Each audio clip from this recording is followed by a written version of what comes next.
सही है। तो अब नेक्स्ट हमारे पास जो टॉपिक है वो क्या आ गया भाई, अमाइनो एसिड आ गया। अब अमाइनो एसिड हमारे पास क्या होता है भाई, amino acid are building blocks of protein. सही है। तो जैसे कि हमने यहाँ पे देखा कि भाई जो क्या नाम है सेल फॉर्मेशन है उसमें प्रोटीन यूज़ हो रहा होता है, इसी तरीके से प्रोटीन फॉर्मेशन में अमाइनो एसिड यूज़ हो रहा होता है। ठीक है। तो जब हमारे पास अमाइनो एसिड जो है वो आपस में जुड़ते हैं, सही है, अमाइनो एसिड्स जब आपस में जुड़ते हैं और एक मैक्रो मॉलिक्यूल यानी कि एक लंबी चेन जो है वो फॉर्म कर लेते हैं, सही, तो फिर हमारे पास बनता है एक प्रोटीन। सही। तो हम क्या बोलेंगे भाई यहाँ पे, amino acid are building blocks of protein, यानी कि अमाइनो एसिड जो है वो प्रोटीन के एक बिल्डिंग ब्लॉक्स हैं। सही। जब ये जुड़ेंगे तो ये क्या बनाएंगे भाई, ये बनाएंगे हमारे पास प्रोटीन बनाएंगे। ठीक है। फिर इसके बाद they are bifunctional compounds, Barira Wasif. ठीक है। तो ये हमारे पास क्या होते हैं, ये बायफंक्शनल कंपाउंड्स होते हैं। अब यहाँ पे इसका मतलब क्या है भाई, अब देखिए भाई बाय का मतलब तो होता है टू। सही। बाय का मतलब क्या होता है भाई, टू। बाय फंक्शनल, फंक्शनल का मतलब यहाँ पे है फंक्शनल ग्रुप। सही। क्या मतलब है भाई यहाँ पे, फंक्शनल ग्रुप। ठीक है। अभी हमने ऑर्गेनिक केमिस्ट्री के अंदर अभी हम पढ़ते हुए आ रहे हैं फंक्शनल ग्रुप। तो फंक्शनल ग्रुप अभी मैंने आपसे जो है वो पूछा भी था कि क्या नाम है, an atom or group of atom that gives unique property to any organic compound is called functional group. सही। तो कोई भी हमारे पास एटम है या ग्रुप ऑफ एटम है जो कि क्या नाम है किसी भी ऑर्गेनिक कंपाउंड को एक यूनिक प्रॉपर्टी देता है, वो फंक्शनल ग्रुप कहलाता है। तो क्या होता है कि भाई किसी भी ऑर्गेनिक कंपाउंड के अंदर मोस्टली हमारे पास एक फंक्शनल ग्रुप जो है वो मौजूद होता है। सही। जो कि उस ऑर्गेनिक कंपाउंड की पहचान माना जाता है। सही। लेकिन अब यहाँ पे हमारे पास क्या लिखा हुआ है कि भाई जो अमाइनो एसिड है वो बायफंक्शनल है। बायफंक्शनल का मतलब ये है कि भाई इसके अंदर फंक्शनल ग्रुप कितने होने चाहिए, दो होने चाहिए। अब सर ये दो फंक्शनल ग्रुप हमारे पास कौन से होंगे, तो भाई इसका स्ट्रक्चर देखते हैं। देखिए भाई अमाइनो एसिड का जो हमारे पास स्ट्रक्चर है, सही, उसमें हमारे पास सबसे सेंटर के अंदर मौजूद होता है कार्बन। अभी हमने ऑर्गेनिक केमिस्ट्री भरपूर पढ़ी है, हम सबको पता है कि कार्बन की वैलेंसीज कितनी होती है भाई, कार्बन की वैलेंसीज होती है हमारे पास 4। ठीक है। तो अब यहाँ पे हमारे पास ये जो कार्बन की 4 वैलेंसीज हैं, इसमें से जो हमारे पास एक वैलेंसी है, सही है, उसके ऊपर हमारे पास लगा हुआ होता है NH2 ग्रुप। सही है, NH2। NH2 ग्रुप जो होता है ये हमारे पास कहलाता है अमाइनो ग्रुप। सही है, अमाइनो ग्रुप। सही है, जो कि बेसिक इन नेचर होता है। सही है, बेसिक इन नेचर होता है। एसिड बेसिक पढ़ा है ना हमने, एसिड बेस। सही है। तो हमारे पास ये जो अमाइनो ग्रुप है NH2, ये बेसिकली क्या है, एक फंक्शनल ग्रुप है। सही है। और इसका जो नेचर होता है ये क्या होता है हमारे पास, बेसिक नेचर होता है। ठीक है। तो कार्बन की एक वैलेंसी के ऊपर हमारे पास क्या लगा हुआ होता है, NH2। सही है, जो कि हमारे पास क्या है, एक फंक्शनल ग्रुप है। सही है, जिसको बोलते हैं अमाइनो ग्रुप। और इसका नेचर क्या होता है भाई, बेसिक नेचर होता है। ठीक है। अब अगर हम देखें कार्बन की दूसरी वैलेंसी, सही, तो किसी भी एक वैलेंसी के ऊपर हमारे पास यहां पे लगा हुआ होता है COOH। सही है, COOH। अब जिन बच्चों ने लास्ट क्लास ली है और मैंने उन बच्चों को जो है वो हर क्या नाम है ऑर्गेनिक कंपाउंड का फंक्शनल ग्रुप बताया था, तो उन बच्चों को ये पता होगा कि भाई COOH जो है ये फंक्शनल ग्रुप होता है किसका, से ये फंक्शनल ग्रुप होता है carboxylic acid. Very good Khadija. सही है। तो ये फंक्शनल ग्रुप हमारे पास किसका होता है भाई, कार्बो ऑक्सैलिक एसिड का फंक्शनल ग्रुप होता है। सही है। तो यहां पे हमारे पास ये जो COOH है, सही, it is a functional group of कार्बो oxalic acid. सही है, कार्बो ऑक्सैलिक एसिड। अब चूंकि भाई इसके नाम में ही एसिड है तो इसका नेचर क्या होगा, एसिडिक नेचर होगा, एसिडिक नेचर। यानी कि हमारे पास जो क्या नाम है अमाइनो एसिड है, अमाइनो एसिड, इसमें आप नाम में ही पढ़ सकते हो क्या लिखा हुआ है, अमाइनो, और दूसरा क्या है, एसिड। तो इसके नाम में जो अमाइनो है, ये अमाइनो कहां से आया, अमाइनो ग्रुप की वजह से। सही, जो कि इसके अंदर NH2 ग्रुप चूंकि लगा हुआ है उसकी वजह से अमाइनो आया। और दूसरा जो फंक्शनल ग्रुप इसके अंदर लगा हुआ है वो क्या लगा हुआ है, कार्बो ऑक्सैलिक एसिड लगा हुआ है। और कार्बो ऑक्सैलिक एसिड जो है, चूंकि उसका नेचर क्या होता है भाई, एसिडिक होता है। सही, ये बेसिकली एक एसिड है।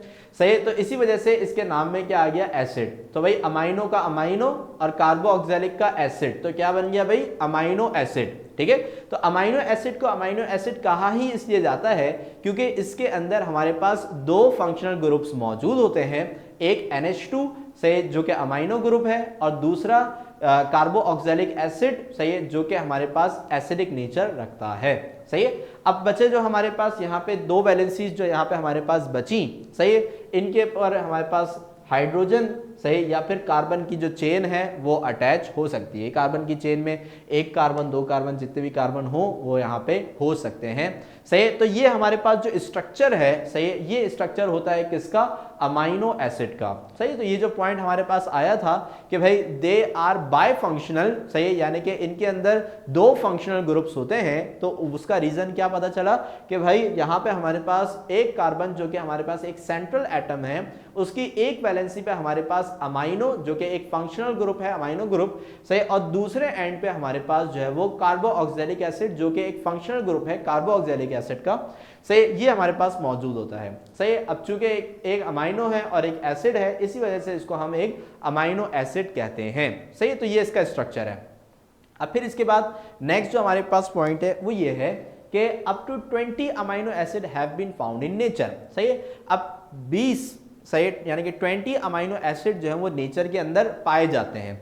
सही, लेकिन अब इसमें अगर हम 20 को डिस्ट्रीब्यूट कर दें 10-10 के अंदर, सही, तो इसमें से 10 जो है वो हमारे पास एसेंशियल होते हैं और रिमेनिंग 10 जो है वो हमारे पास क्या होते हैं, नॉन एसेंशियल होते हैं। सही है, तो हमारे पास जो 10 है वो एसेंशियल है, सही है, और जो अदर 10 है वो हमारे पास क्या है, नॉन एसेंशियल है। सही, अब जो एसेंशियल अमाइनो एसिड्स हैं, एसेंशियल अमाइनो एसिड, ये हम अपनी बॉडी को प्रोवाइड करते हैं थ्रू अवर डाइट, यानी कि फूड के जरिए हम अमाइनो एसिड अपनी बॉडी को क्या करते हैं, प्रोवाइड करते हैं। ओके, मेरी बात से मैं भी बस ये पॉइंट खत्म कर लूँ, सही, फिर उसके बाद मैं क्वेश्चन आपसे पूछूंगा। ठीक है, अच्छा, तो हमारे पास यहाँ पे क्या है कि जो हमारे पास 20 में से जो 10 अमाइनो एसिड हैं वो हमारे पास क्या है, एसेंशियल अमाइनो एसिड। तो एसेंशियल अमाइनो एसिड जो है हमारी बॉडी को जो हम प्रोवाइड करते हैं वो हम प्रोवाइड करते हैं थ्रू अवर डाइट, सही, जो कि हम अपने खाने के जरिए हम अपनी बॉडी को प्रोवाइड करते हैं और वो फिर अंदर जाके क्या फॉर्म करता है, सही, अंदर जाके अमाइनो एसिड जब आपस में मिलेगा तो प्रोटीन फॉर्म करेगा, सही, जिससे हमारी बॉडी की जो नशोनुमा है, सही, उसकी जो है वो उसमें एक किरदार अदा करता है, सही, मेन किरदार अदा करता है। ठीक है, और फिर दूसरा जो है वो हमारे पास है non essential amino acid. Non essential amino acid ऐसे अमाइनो एसिड होते हैं जो कि हमारी बॉडी जो है वो इट सेल्फ यानी कि खुद प्रोड्यूस करती है, इट सेल्फ, सही, यानी कि खुद प्रोड्यूस करती है, लेकिन चूंकि नॉन एसेंशियल है, नॉन एसेंशियल का मतलब ही क्या होता है, गैर जरूरी, सही, तो ये हमारी बॉडी प्रोड्यूस तो करती है लेकिन हमारी बॉडी को इसकी जरूरत नहीं होती। तो क्या होता है कि ये जो अमाइनो एसिड्स हैं ये हमारी बॉडी क्या कर देती है, हमारी बॉडी से आउट कर देती है, यानी कि रिजेक्ट कर देती है। ठीक है,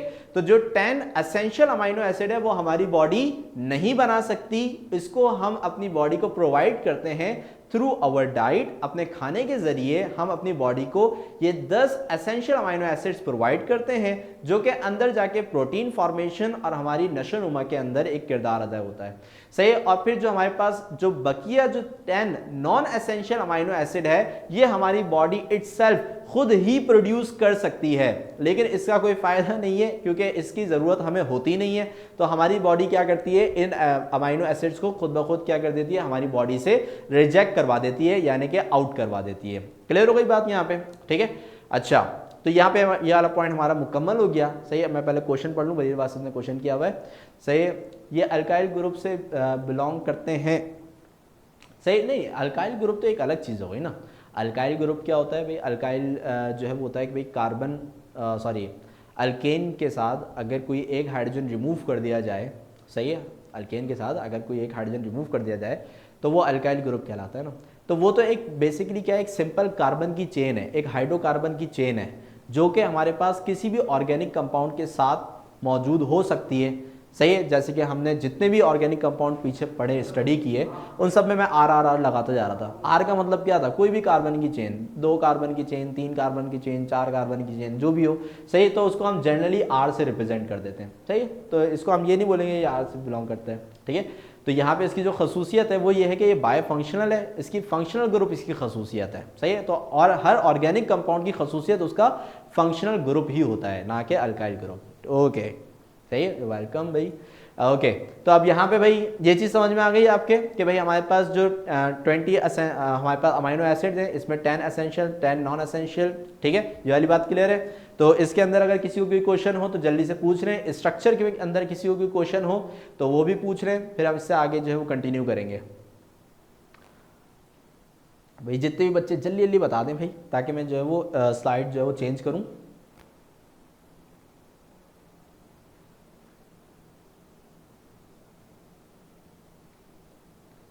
ओके भाई, सही है। तो ओके खुनशा, ओके समरा, मिनाहिल, ठीक है। तो यहाँ पे हमारे पास ये जो अमाइनो एसिड है इसकी अंडरस्टैंडिंग हमारी मुकम्मल हो गई, ठीक है। अब हमने ये चीज़ समझी, सही, ये चीज़ समझी कि भाई ये जो अमाइनो एसिड हैं, सही, अमाइनो एसिड, तो ये जो अमाइनो एसिड हैं, सही, जब ये आपस में जुड़ते हैं, सही, जब ये आपस में जुड़ते हैं तो ये क्या फॉर्म करते हैं, प्रोटीन फॉर्म करते हैं। यानी कि एक छोटा छोटे जो है ये हमारे पास अमाइनो एसिड है, और जब अमाइनो एसिड आपस में जुड़ के एक बड़ा मॉलिक्यूल बना लेते हैं तो ये क्या कहलाता है, हमारे पास प्रोटीन कहलाता है, सही। अब ये जो अमाइनो एसिड जब आपस में जुड़ते हैं तो ये किसी बॉन्ड के जरिए जुड़ते हैं, सही, यानी कि इनके दरमियान जो ये जो लिंकेज मौजूद होता है, ये जो बॉन्ड मौजूद होता है, सही, इसको हम बोलते हैं पेप्टाइड लिंकेज, सही, इसको हम क्या बोलते हैं, पेप्टाइड लिंकेज। तो इसको हम अब थॉरली समझते हैं कि पेप्टाइड लिंकेज क्या होता है, सही है। तो